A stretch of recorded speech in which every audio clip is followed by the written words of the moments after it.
సుమన్ టీవీలో మీ business promotions కోసం ఈ కింది నెంబర్ను సంప్రదించగలరు.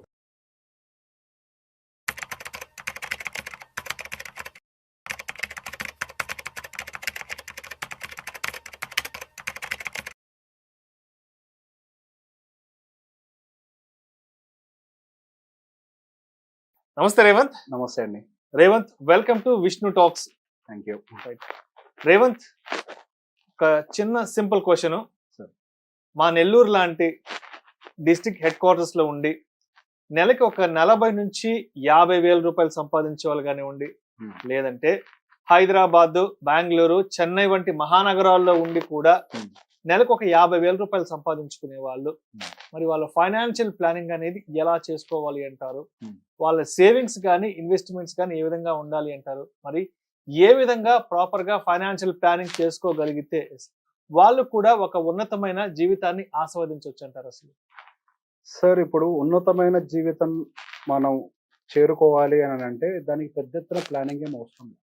చిన్న డిసిప్లిన్, ఒక చిన్నపాటి డిసిప్లిన్ మన జీవితాన్ని మార్చేస్తుంది. That is financial discipline. అంతే, ఫైనాన్షియల్ డిసిప్లిన్. సో బేసిక్గా చాలా మంది రూ. 1,00,000, 2,00,000 రూపాయలు, 3,00,000 రూపాయలు హైదరాబాద్లో సంపాదించే వాళ్ళు వెనక్కి తిరిగి చూసుకుంటే ఏం సంపాదించారు అని అంటే ఏమీ ఉండదు. ఈఎంఐలు ఉంటాయి అంతే. నేను ఇన్ని సంవత్సరాల పాటు 15-20 ఏళ్ళ నుంచి నేను జాబ్ చేస్తున్నా. ఇప్పుడు 25 సంవత్సరాలకి జాబ్ వస్తుంది యావరేజ్గా. 40 ఏళ్ళ వయసులో ఉన్న వాళ్ళెవ్వరు నేను పట్టుకొని మాట్లాడినా కానీ దాదాపు లాస్ట్ 15 ఏళ్ళు ఏం చేశాము అని అంటే ఎంత ఉంటుంది. ఏదంటే ఒక ఫ్లాట్ కొన్నాము, ఒక కారు కొన్నాము, అది కొన్నాము, ఇది కొన్నాము, ఇంతవరకే ఉంటుంది. కానీ భవిష్యత్తు కోసం మనం ఏం సంపాదించాము, ఏం సాధించాము అని అంటే వెనక్కి తిరిగి చూసుకుంటే మిగలటానికి ఏమీ ఉండదు. సో ఇక్కడల్లా మనం చేయాల్సింది ఏంటి అని అంటే ఫైనాన్షియల్గా ప్రాపర్గా ఒక ప్రాపర్ మైండ్ సెట్ తోటి డిసిప్లిన్డ్గా రూపాయి దాచిపెట్టేవాళ్ళు. మీకు ఒక చిన్న ఉదాహరణ చెప్తాను సార్.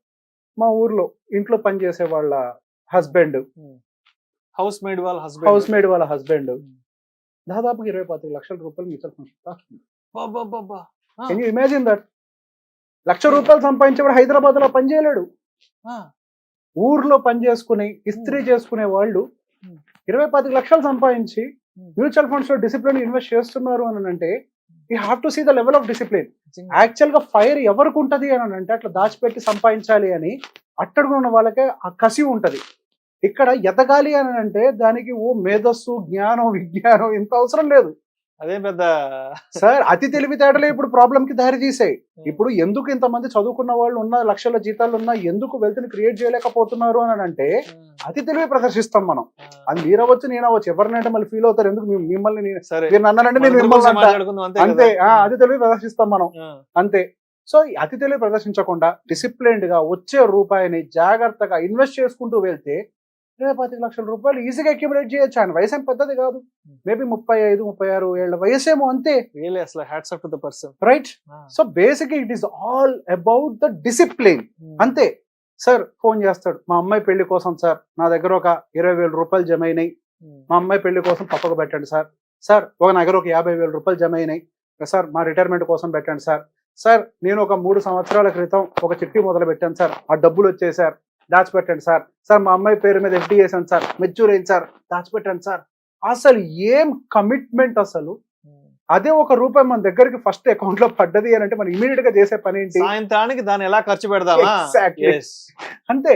పొరపాటున ఓ 10,000 15,000 అకౌంట్ లో ఉన్నాయంటే సాయంత్రం బజార్కి వెళ్ళి ఏ విధంగా ఖర్చు పెట్టాలి అంతే. సో మనం ఎట్లా షోకేస్ చేయాలి, ఎట్లా షో ఆఫ్ చేయాలి, ఒక పెద్ద ఇల్లు ఎలా కొనుక్కోవాలి, ఆ పెద్ద ఇంట్లో మనం ఎలా ప్రొజెక్ట్ చేయాలి, ఈ ఫీలింగ్ లో ఉన్న వాళ్ళే యాక్చువల్ గా పేదరికంలో మిగిలిపోతున్నారు. ఎవరైతే ఆల్రెడీ అట్టడుగున ఉన్నారో, ఎవరైతే మీరు అన్న 50,000 రూపాయల జీతం కింద నుంచి కొద్దిగా సంపాదించుకుంటూ వస్తున్నారో వాళ్ళు వీటన్నిటి గురించి ఆలోచించరు. ఇప్పుడు ఇంత ముందుతో పోలిస్తే ఇంకా బెటర్ గానే ఉన్నాను, నాకు అర్జెంట్గా ఒక పెద్ద ఇల్లు కావాలి, ఒక కారు కావాలి, ఇట్లాంటి ఆలోచన వాళ్ళకు ఉండవు. వాళ్ళకు ఉండేదల్లా వాళ్ళ మైండ్ లో ఏంటి అని అంటే ఇప్పుడు నేను పడ్డ ఈ లైఫ్, ఒక సామెత ఉంటది కదా, ఒక మాట చెప్తూ ఉంటారు కదా, పుట్టుక మన చేతిలో ఉండదు కానీ చావు మన చేతుల్లో ఉంటది. ఈ పుట్టుక నుంచి మరణానికి మధ్యలో ఉండేటువంటి ఈ గ్యాపే మన లైఫ్. ఇందులో మనం ఏం చేసాము, మనం నెక్స్ట్ జనరేషన్ కి ఏమి ఇచ్చాము అనేదే మన భవిష్యత్తు నిర్ణయిస్తుంది. ఇది అంతా ఎక్కడి నుంచి వస్తుంది? ఒక డిసిప్లిన్ నుంచి మాత్రమే వస్తుంది. మనిషి ఎదగడానికి కావాల్సింది పెద్ద ఎత్తున ప్లాన్లు కాదు, డిసిప్లిన్. ఎవరేమనుకుంటారు, ఎవరేం చేస్తారు అన్న దాని నుంచి మనం జీవితంలో బాగుపడలేము. ఇప్పుడు మీరు ఈ విషయం చెప్తుంటే నాకు ఇంకో మాట గుర్తొస్తుంది. మనం పేదవాడిగా చావాలా లేదంటే కోటీశ్వరుడిగా చావాలా అన్నది మన చేతుల్లోనే ఉంటది. దానికి జడ్జిమెంట్ మనమే ఇచ్చుకోవాలి. దానికల్లా కావాల్సింది ఒక చిన్నపాటి డిసిప్లిన్ మాత్రమే. సార్ 50,000 రూపాయలు జీతం సంపాదించుకునే వాళ్ళు 10,000 రూపాయలు కూడబెట్టుకోవడం అనేది ప్రతి నెల పెద్ద సమస్య ఏం కాదు. వాళ్ళ ఖర్చులను కొంచెం మేనేజ్ చేసుకుంటూ లేదా కొంచెం సంపాదన ఎక్కువ పెంచుకుంటూ నిదానంగా ఒక 10,000 రూపాయలు ఎస్ఐపి చేసుకుంటూ పోవడం సమస్య ఏం కాదు. 30 ఏళ్ల వయసు ఉంది, ఒక 50,000 రూపాయలు జీతం వస్తుంది, 15% రిటర్న్ అయితే మార్కెట్ లో కొద్దిగా అటు ఇటు ఎక్స్పెక్ట్ చేయగలుగుతాం కదా. దాంతో వేసుకుంటూ పోయినా కానీ 7 కోట్ల రూపాయలు మీ చేతుల్లో ఉంటాయి సార్. మీరు మొదలు పెట్టినప్పుడు అసలు మీరు 7 కోట్ల అనే ఫిగర్ ని మీరు కనీసం ఇమాజిన్ చేయగలుగుతారా? ఇప్పుడు మనం అనుకుంటాం మనం అయితే గీతే ఎదగాలి అని అంటే ఒక 10 లక్షలు పెట్టో 25 లక్షలు పెట్టో ఒక భూమి కొంటేనే ఆ భూమి కొన్ని కోట్ల రూపాయలు అయితేనే ఎదుగుతామని చెప్పి ముందుగా అన్ని కోట్ల రూపాయలుగా ఎదిగే ఆ భూమిని కొనాలి అంటే మీ దగ్గర 20-25 లక్షలు ఉండాలి. కానీ మీరేం చేయగలుగుతారు? మాక్సిమం నెలకి 10,000 సేవ్ చేయగలుగుతారు. ఆ 10,000 రూపాయలే ఆ భూమికి సమానంగా ఎదగగలిగే అవకాశాలు మనకి మార్కెట్ లో ఉన్నప్పుడు మనం వాటి గురించి అర్థం చేసుకొని వాటిల్లో క్రమశిక్షణ తప్పకుండా పెట్టుబడి పెడితే చాలు. సో రేవంత్, ఇక్కడ నాకు ఒక విషయం స్పష్టంగా కొంచెం సరళంగా చెప్పండి.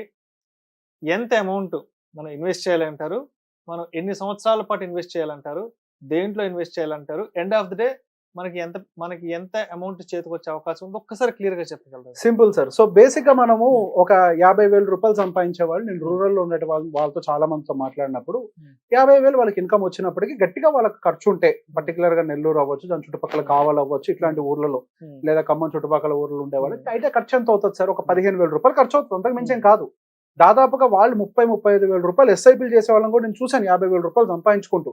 It is all about how much we can save for today.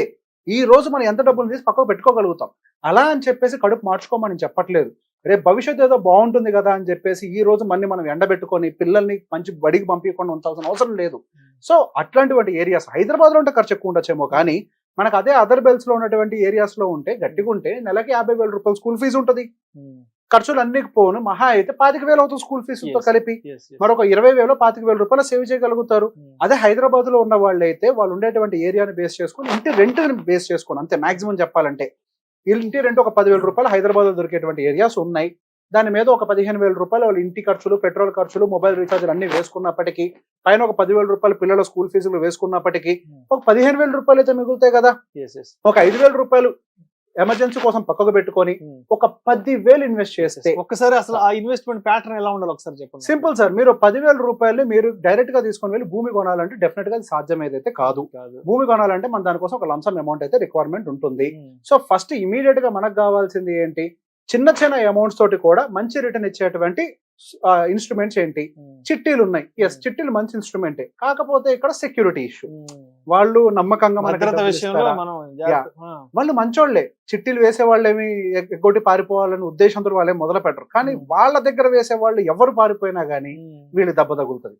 So basic గా మన మంచితనం వాళ్ళ మంచితనం మీద మాత్రం కాకుండా అవతల మీద కూడా డిపెండ్ అయి ఉంటది కాబట్టి అందులో కొంత రిస్క్ ఎలివేటెడ్ గా ఉంది. సో అట్లనే మీకు మ్యూచువల్ ఫండ్స్ అనే ఒక ఆప్షన్ ఉంది. మీరు దాంట్లో ఇన్వెస్ట్ చేసుకున్నా గానీ మీకు మంచి ఆపర్చునిటీస్ అయితే కనపడుతున్నాయి. సో తీసుకొని వెళ్ళి ఏ మిడ్ క్యాప్, స్మాల్ క్యాప్ లాంటి వాటిలో కాకుండా ఫ్లెక్సీ క్యాప్, మల్టీ క్యాప్ లో కొంచెం బ్యాలెన్స్డ్ గా ఉండే వాటిలో ఏమైనా కొంచెం మనం కనుక చూసి పెట్టుకోగలిగితే బ్యాలెన్స్డ్ పోర్ట్ఫోలియో బిల్డ్ అవుతుంది. Multi cap industry average return దాదాపు 14-15% రిటర్న్ ఇస్తుంది. సో చాలు మనకి ఓవర్ గా అత్యాశతో పోకుండా బేసిక్ 15% రిటర్న్ క్యాప్చర్ చేసే విధంగా మన ప్రయాణం మొదలు పెడితే 30 సంవత్సరాలు అంటే ఇప్పుడు 30 సంవత్సరాల వయసు ఉన్న వాళ్ళు 60 సంవత్సరాల వయసు వచ్చే టైం కల్లా 7 కోట్ల రూపాయలు 10,000 రూపాయలు చేసుకుంటూ పోతే మనకి ఈజీగా అచీవ్ అయిపోతాం. లేదు మన జీతం పెరుగుతుంది, ఒక్క 5% టాప్అప్ చేయండి. ప్రతి సంవత్సరం 5% టాప్అప్ చేసాము అని అంటే సేమ్ రిటర్న్ సేమ్ ఇయర్స్ లో 10 కోట్ల రూపాయలు దాదాపుగా మన చేతుల్లో ఉండే అవకాశం ఉంది. సో బేసిక్ ఇక్కడ ఒక వెల్త్ క్రియేట్ చేయాలి అని అంటే ఇక్కడ మనకు చేసిన కష్టం ఏమైనా ఉందా? డే అండ్ నైట్ మళ్ళీ ఎక్స్ట్రా జాబ్ చేసామా? ఏమీ చేయట్లేదు. వచ్చిందని డిసిప్లిన్ గా చేస్తున్నాం. అసలు ఒక 50,000 జీతం వచ్చే అతను 10 కోట్ల రూపాయలని నేను సంపదను సృష్టించగలుగుతాను అని ఒక కళను కనగలడా? కానీ కళ కనండి. ఇక్కడ కళ కనటానికి మనకు ఉండే ఒక్కొక్క పారామీటర్ డిసిప్లిన్ నాకు ఉందా చెక్ చేసుకోండి. నేను నెలకి ఖచ్చితంగా డిసిప్లిన్ ఇంత అమౌంట్ నేను పెడతాను అని ఒక డిసిప్లిన్ మెయింటైన్ చేయండి. ఎందుకు సంపద సృష్టించలేం మనం? సార్ ఒకటే విషయం గుర్తుపెట్టుకోండి, ప్రతి ఒక్క మనిషి గుర్తుపెట్టుకోవాల్సిన అంశం ఏంటి అని అంటే ఈ రోజు బిలీనియర్స్ గా ఉన్న వాళ్ళందరూ కూడా అట్టడుగు సిచ్యువేషన్ నుంచి వచ్చిన వాళ్లే, ఏమీ లేని పరిస్థితుల నుంచి వచ్చిన వాళ్లే. ఈ ఒక్క పాయింట్ని గుర్తుపెట్టుకోండి. వాళ్ళకి మనకి ఉండాల్సిన కామన్ పాయింట్ ఏంటి అంటే డిసిప్లిన్. అదొక్కటి మెయింటైన్ చేద్దాం అంతే. డిసిప్లైన్డ్ గా చేసుకుంటూ పోతే చాలు. అన్నిటికీ నాకు తెలుసు అని ఓవర్ తెలివితేటలు వద్దు. ఎవరు ఓడిపోతారంట తెలుసా? అతిగా తెలివితేటలు ప్రదర్శించేవాడు ఫాస్ట్ ఓడిపోతాడు. ప్రదర్శించేవాడు, తేడా అర్థం చేసుకోవాలి.